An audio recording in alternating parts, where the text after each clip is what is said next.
अस्सलाम वालेकुम God's world TV पर खुश आमदीद।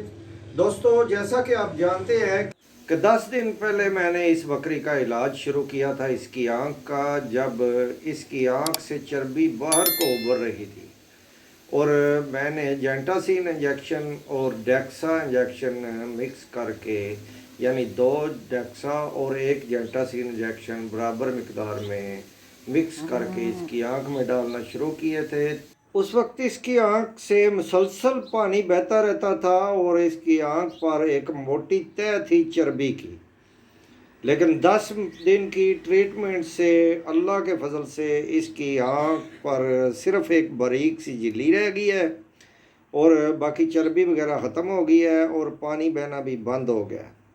तो अब इसका दूसरा इलाज होगा जो कि आपके सामने बनाऊंगा, यानी बोरकेस्ट 20 ग्राम मिलता है साशे, वो लेकर उसमें 10 ग्राम कैलोमल पाउडर शामिल करना है।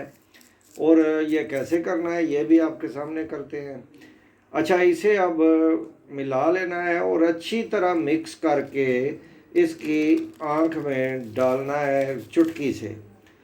आपने ऐसे बर्तन में डालना है जिसमें से आसानी से चुटकी भरी जा सके, और किसी खाली क्रीम की डिबिया में या किसी छोटी से जार में, यानी उसमें से चुटकी में पाउडर आसानी से लिया जा सके और इसकी आंख में डाला जा सके।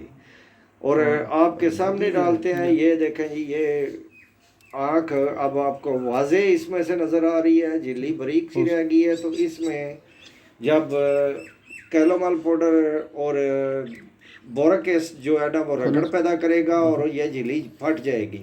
और जब ये झिल्ली फट गई और इसमें से आँख नज़र आने लगी साफ, तो इसमें फिर चंद दिन वही जेंटासिन और डेक्सा वाले कतरे जो है ना वो डालने पड़ेंगे और फिर इसका जाम वगैरह ठीक हो जाएंगे और अल्लाह के फजल से ये बकरी बिल्कुल ठीक हो जाएगी। तो आज के लिए बस इतना ही, मिलते हैं किसी अगली अच्छी सी वीडियो में। तब तक के लिए अल्लाह हाफिज़।